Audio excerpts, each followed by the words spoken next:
ಈ ಐಪಿಒಗಳೆಲ್ಲ ಸ್ಕ್ಯಾಮ್ ಅಂದ್ರೆ ನೀವು ನಂಬ್ತೀರಾ? ಯಾಕಂದ್ರೆ ಈಗ ನಿಮ್ದೇ ಒಂದು ಬಿಸ್ನೆಸ್ ಇದೆ ಅಂತ ಇಟ್ಕೊಳ್ಳಿ. ನೀವ್ ಯಾರಿಗಾದ್ರೂ ಆ ಬಿಸ್ನೆಸ್ ಅಲ್ಲಿ ಶೇರ್ ಹೋಲ್ಡಿಂಗ್ ನ ಕೊಡಬೇಕಂದ್ರೆ ಅಥವಾ ಆ ಕಂಪನಿನ ಬೇರೆಯವ್ರಿಗೆ ಸೆಲ್ ಮಾಡ್ಬೇಕಂದ್ರೆ ಜಾಸ್ತಿ ಪ್ರೈಸ್ ಗೆ ಸೆಲ್ ಮಾಡಕ್ ಟ್ರೈ ಮಾಡ್ತೀರಾ, ಇಲ್ಲ ಬೈ ಮಾಡೋರು ಇನ್ವೆಸ್ಟರ್ ಅವ್ನ ನಮ್ಮ ಅಳಿಯ ಅವ್ನ ನಮ್ಮ ಮಾವ ಅಂತ 60% ಡಿಸ್ಕೌಂಟ್ ಅಲ್ಲಿ ಕೊಡಕ್ ಟ್ರೈ ಮಾಡ್ತೀರಾ.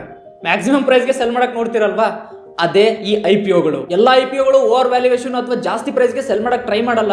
But most of the business ಗಳು ಇದೇ ರೀತಿ. ನಮ್ ಜನಗಳು ಈ ಐಪಿಒದಲ್ಲಿ ಅಪ್ಲೈ ಮಾಡಿ ಒಂದ್ 2-3 ಸಾವಿರ ಲಾಭ ಮಾಡಬಹುದು ಅಂತ ಅನ್ಕೊಂಡಿದ್ದಾರೆ. ಬಟ್ ಅವ್ರಿಗೆ ಈ ಐಪಿಒಗಳ ಬಗ್ಗೆ ಗೊತ್ತಿಲ್ಲ. ಒಂದ್ಸರಿ ಏನಾದ್ರು ಸ್ಟಾಕ್ ಮಾರ್ಕೆಟ್ ಅಲ್ಲಿ ಲಿಸ್ಟ್ ಆದ್ಮೇಲೆ ಆ ಕಂಪನಿ ಏನಾದ್ರು ಕೆಳಗ್ ಬರಕ್ ಸ್ಟಾರ್ಟ್ ಆದ್ರೆ ನಿಮ್ಮ ದುಡ್ಡು ಕಂಪ್ಲೀಟ್ಲಿ ಸಿಕ್ಕಾಕೊಂಡಂಗಾಗುತ್ತೆ. ನಾನು ಸಿಂಪಲ್ ಆಗಿರೋ ಒಂದು ಎಕ್ಸಾಂಪಲ್ ಹೇಳ್ತೀನಿ ಕೇಳಿ.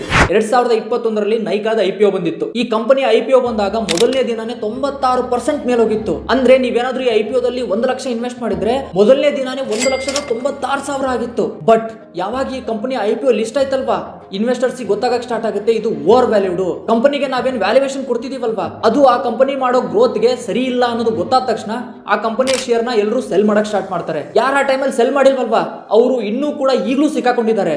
ಯಾಕಂದ್ರೆ 2021ರಿಂದ ಇವತ್ತು ಆಲ್ರೆಡಿ 2025. ಕಂಪನಿ ಯಾವ ಪ್ರೈಸ್ ಗೆ ಐಪಿಒ ಬಂದಿತ್ತಲ್ವಾ ಆ ಪ್ರೈಸ್ ಗೆ ಇನ್ನೂ ಹೋಗಿಲ್ಲ. ಅದು 4 ವರ್ಷ ಆದ್ರೂ ಕೂಡ ಅಂದ್ರೆ ನಿಮ್ ದುಡ್ಡನ್ನ ನೀವು ಕಂಪ್ಲೀಟ್ಲಿ ಟ್ರ್ಯಾಪ್ ಅಲ್ಲಿ ಸಿಕ್ಕಾಕ್ಸ್ದಾಗೆ ಆಗುತ್ತೆ. ಸೊ ಈ ಐಪಿಒದಲ್ಲಿ 2-3 ಸಾವಿರ ಗೇನಿಗೆ ಹೊಡೆದಾಡೋ ಬದಲು ಚೆನ್ನಾಗಿರೋ ಕಂಪನಿನ ನೀವು ಅನಾಲಿಸಿಸ್ ಮಾಡಿ ಲಾಂಗ್ ಟರ್ಮ್ ಗೆ ಹೋಲ್ಡ್ ಮಾಡಿಟ್ರೆ ನೀವು ಕೋಟ್ಯಾಂತರ ರೂಪಾಯಿ ಮಾಡಬಹುದು ಸ್ಟಾಕ್ ಮಾರ್ಕೆಟ್ ಇಂದ.